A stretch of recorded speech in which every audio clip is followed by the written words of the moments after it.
Today is the 7-year anniversary of that time I was diagnosed with cancer at a party by the birthday girl who I had just met in a room full of strangers that were also medical professionals. I guess I should have known it was pretty serious when she rolled up my pants leg and immediately said, "Holy shit, dude, you have cancer." Considering medical professionals are trained to be pretty calm and not deliver diagnostics without evidence, but she saw fit to cancel her plans for the next day, which included snowboarding with friends from various states that she had invited to a luxury resort for that weekend, in lieu of cutting melanoma out of my leg, with my then girlfriend doing the nurse work for her and her head doctor having to approve an emergency procedure on a Saturday. Either way, 7 years, 2 remissions, and 2 recurrences later, I'm still sitting here talking about stage 4 melanoma. My name is Mike, and this is my cancer story. What I just told you was an abridged version of the full story. I've told the full version multiple times on this channel as well as other forms of social media, and it's safe to say that I owe those women a great debt of gratitude for helping me catch what was already advanced metastatic melanoma at the time. Also, come to think of it, happy birthday, Christine. Really appreciate everything that her and my ex have done for me in that respect. I would not be here talking to you guys about cancer without them. That being said, today's story is going to be a little bit more of a retrospective on the last 7 years, because how did I get here is something that I've asked myself over and over and over, whether it's in the mirror, in my head, on paper, or on this vlog, as my cancer has gone from something that I never thought of once in my life before diagnosis to something that consumed my life for a couple of years when I was in my first treatment, to something I seemingly almost escaped after 4 years in remission, to something that has become an ongoing existential crisis for me literally in the last 2 years following a recurrence, and has led me to start talking about my experience on the internet with other patients so that hopefully I can help them and their loved ones understand what it's like to go through cancer as a young adult. And for me, hopefully I can figure out what it means for me to live like this as kind of an outlier in both directions for modern cancer science. And what I mean when I say outlier in both directions for modern cancer science is that my results from treatment have far exceeded the historical expectations from the data surrounding stage 4 metastatic melanoma, but at the same time, they've kind of been disappointing because great results don't usually come with 2 recurrences and the ongoing threat of this taking my life. A statistic I often cite is that 20 years ago, roughly 5% of metastatic melanoma patients were alive 5 years following their diagnosis, and I'm sitting here 7 years later, meaning that because of immunotherapy and other advanced cancer drugs that target melanoma specifically, that data is changing for the better, while I continue to change for the hopefully better. One of these days I'll get superpowers. In the interim, my real-life superpower has been the ability to get through treatment and into remission without suffering too many huge side effects from these powerful drugs that will kill cancer, but will also devastate your body when you're exposed to them for too long. In fact, when asking how did I get here, for the purposes of this video, maybe it would be good to do a really brief medical recap of how I got here, the treatments that I did, the long-lasting side effects from each, relative to the diagnosis, where it was, etc. So in 2018, I was initially diagnosed stage 3C in my calf, my right calf. It metastasized to a lymph node in my right groin. I did nivolumab, which is called Opdivo more commonly. That's an immunotherapy. I came out of that with hypothyroidism, and I don't think too many other long-term side effects from that physically. I did have colitis. That's what ended my first treatment. I was then in remission for the aforementioned 4 years. I had a recurrence in my parotid lymph node on the left side, that's in your jaw, as well as the iliac lymph node, which is in your groin also. I went through a combination of nivolumab, Opdivo once again, and Yervoy, which is ipilimumab, and that's another set of stronger immunotherapy. I responded really well to that once again. During that time, I developed arthritis in both of my hips from long exposure to prednisone when the side effects got a little too great. Those big side effects I was talking about included gastritis, colitis again. I had hepatitis. That's what ended that bout of treatment. But again, I went into remission really quickly, and it was really encouraging. I was in remission there for 15 months until about 5 or 6 months ago, when it once again popped up in the lymph node in my right groin. That seems to be the troublesome area. In fact, some of the leading melanoma experts in the country believe that I have more of a regional and localized recurrence going on, which means I still have a shot at my disease being cured, which is wild. That's the good outlier that I have going on from all of this. And so far, I haven't had too many crazy side effects from the drugs that I'm currently on. That is called Braftovi and Mektovi. Those are targeted therapies. They are PD-1 inhibitors, which is a receptor that cloaks cancer. And so what I'm doing every day is taking pills that helps my immune system identify and destroy that cancer. That was a pretty hefty recap, and I am kind of impressed that I got through that in one take. Keeping up the self-congratulatory bullshit, it's worth noting that each of these immunotherapies or each of these drugs have come with day-to-day side effects that most cancer therapies do have, including nausea, fatigue, joint pain, intermittent just sick feelings that you get. It's hard to describe kind of the way your body knows that this stuff is really powerful and the ways that it responds to that, because everyone's body is different. But when I refer to my everyday superpowers, I think my lifestyle as well as my age, that's a big thing to consider too.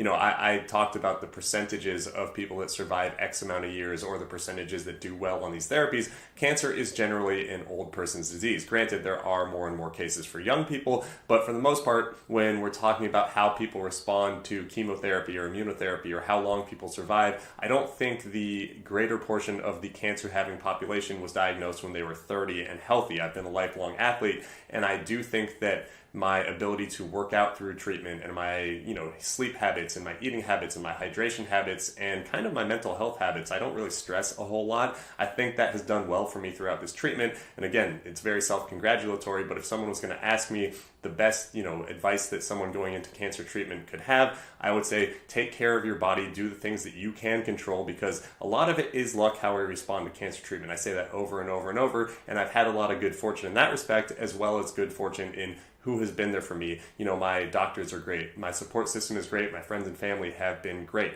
Everything about the things surrounding my diagnosis have been helpful in the response that I've had to treatment, and yet still I'm here literally and figuratively fighting for my life.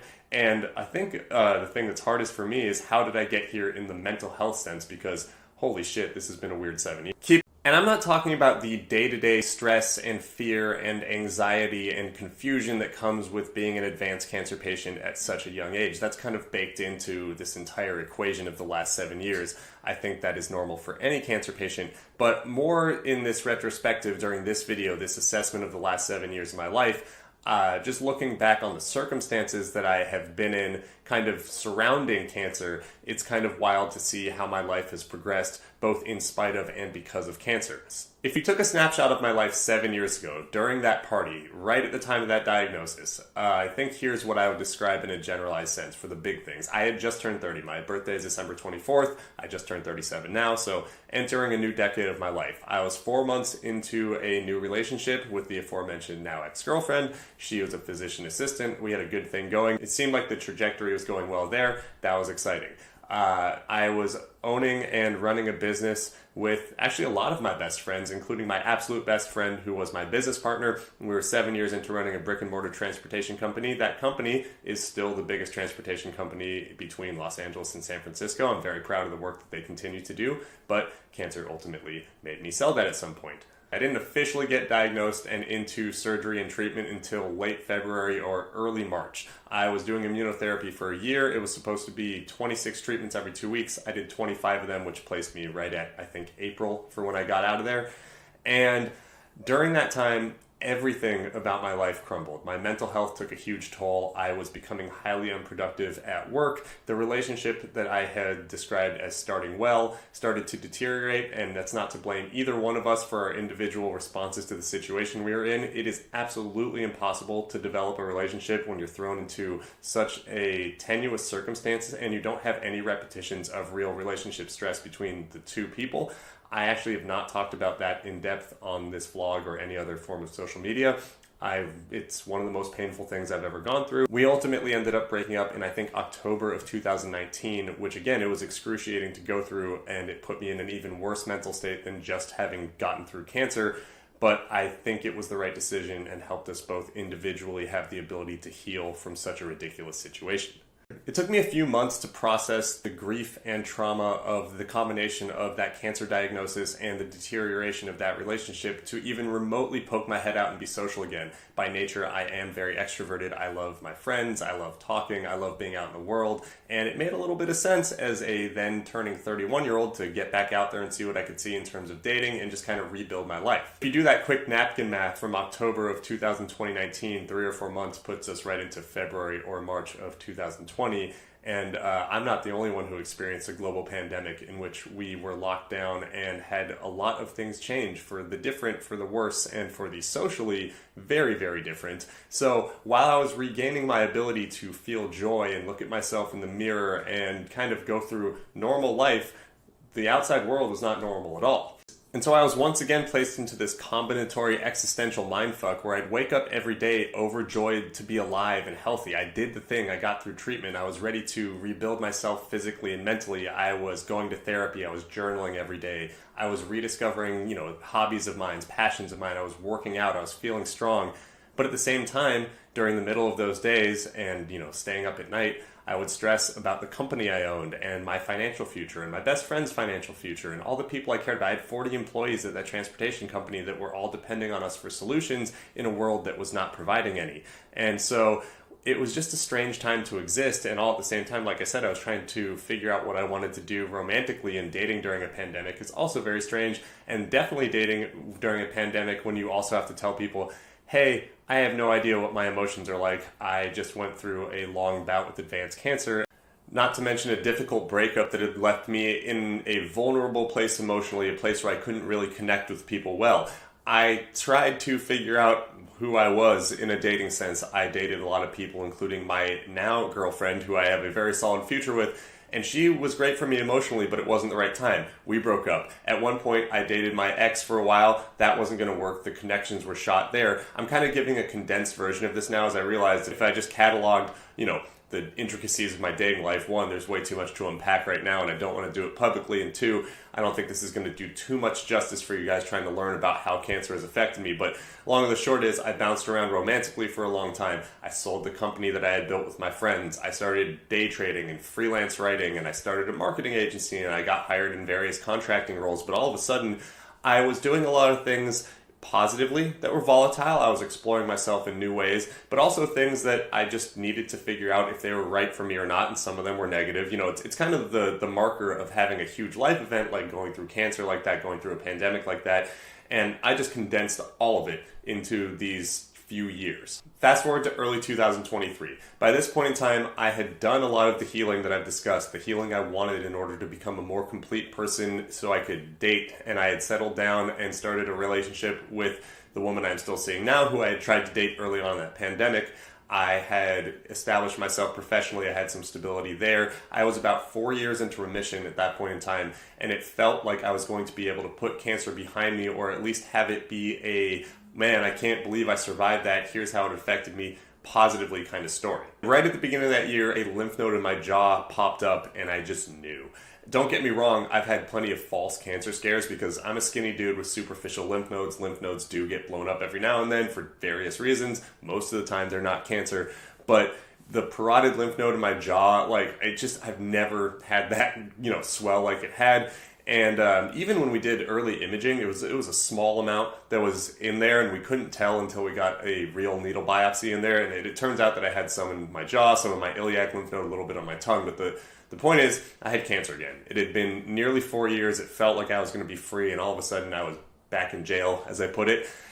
And it became really clear to me that this was going to be my life for a long time at a minimum, if not all of it. And I don't need to go through the trials and tribulations of getting into that recurrence, into remission again, back into remission, back into recurrence. I've done this back and forth thing now for the last 2 years. You can watch all of that on the episodes of my vlog. I started my vlog inadvertently by trying to tell my friends and family the news. I posted a video on YouTube that happened to get a lot of attention, even though I was just using it as a platform to send to people I knew at first. But the main point is, by that point in time, my life had shifted dramatically in terms of the way I viewed the experience of cancer. Because even though I always stress, modern cancer treatment is getting better and your case is individualized, the N of one thing, you need to look at how your case has developed, not just think about, okay, the generalized staging or the generalized type of cancer I have yields these results for X amount of people. It really does depend on who you are, what your situation is. And as a young and healthy person, I always felt like, okay, I have this highly aggressive cancer, this high staging. It's just something I may have to deal with down the line, or the repercussions of going through treatment from 30 to 31, might catch up with me later. All of a sudden it's a dogfight.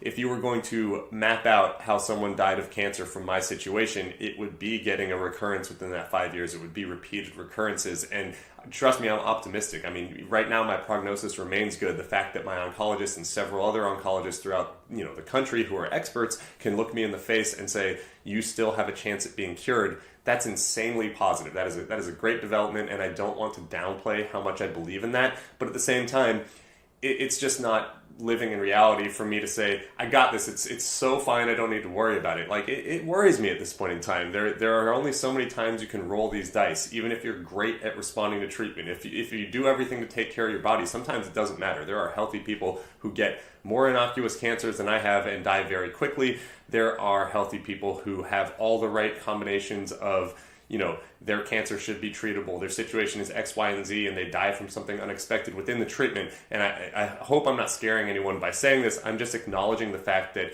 when I had a recurrence, when I've had a second recurrence in 2 years, the risk shoots up every single time, and it affects how I view my life. And I think it's important to acknowledge why I'm bringing up the mortality risk that gets heightened every time I have a recurrence, or how it shapes my viewpoint on my lifespan as it relates to being a cancer patient, because it's not just to make people uncomfortable. Like, I know that my friends and family and my girlfriend and anyone who has cancer or has to think about a loved one who has cancer probably doesn't love hearing, hey, this increases the chances of dying. Even though it is reality, we know that. We know that's the underlying risk in cancer.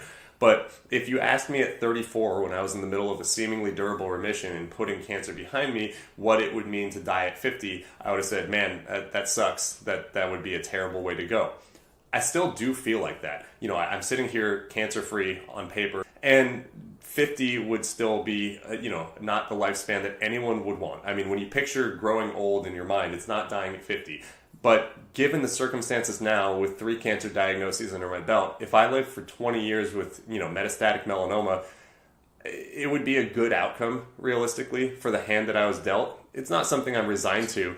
And that's the part where, doing this whole 7-year retrospective, I get to be happy because I've defied some set of odds. But I also get to be sad for that to be my perspective. At some point in time, that limitation on how I view my potential life, even though it could exceed 50, it really could. And 50 is an arbitrary number. It's nice and round. It's the middle of 100. Whatever it means to me, it just means that the way I see my big picture life is far different than I ever imagined it. Which unfortunately takes me back to the how did I get here question more often than I'd like. Not because it's not human to ask. I mean, when I'm sitting there in the mirror or in the shower and I say, how did I get here? Even though it's rhetorical, it's worth looking back on. It's worth reflecting on the things that I've done to shape my life that I can control. But getting cancer and trying to avoid cancer while in remission, that's not one of them. I've done most of the right things, and even if I hadn't, it's not like, cancer is something that I can blame on myself or my circumstances too much.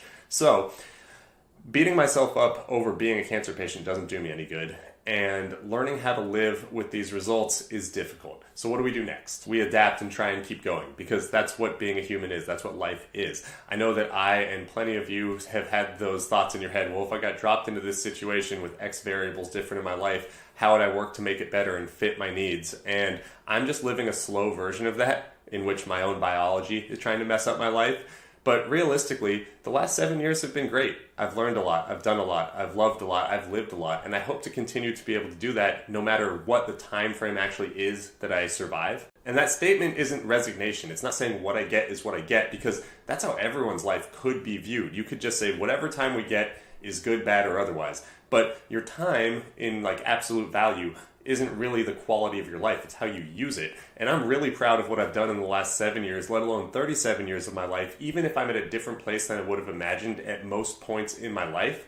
And that's not just being self-congratulatory again. I clearly love myself. That shows through in all of these videos. But my hope is that by telling you these things, you'll understand that if you're a cancer patient or you're helping someone who's going through cancer, you can get to a point where you love yourself again. Because trust me, when you go through the throes of cancer, you start to doubt whether you like this life. You start to doubt whether you are a viable human being to love. And it can get better. It does get better. I can't guarantee you it gets better because there are people that it doesn't get better for. But there are people it doesn't get better for in every walk of life. And our aspiration shouldn't be to let, whatever situation we're in just decide how it goes. I don't want to pretend like I haven't gotten lucky. I've gotten very lucky, and I will hopefully continue to be fortunate in the outcomes I have relative to cancer and relative to my overall life. But it's doable. I hope I can just show that it's doable. And I'd also like to show you that winding this video down is possible. I have gotten a lot of information packed in here about the last 7 years, and I'm hopeful to be able to talk to you guys about my future and how cancer continues to affect my life, but not define it, because ultimately, this is my life, not cancer's. I know that's redundant. I gotta stop talking. It's been a weird emotional journey today, and thanks for going on it with me. 7 years of cancer patient. Strangely feels good. I'll talk to you next time. Bye.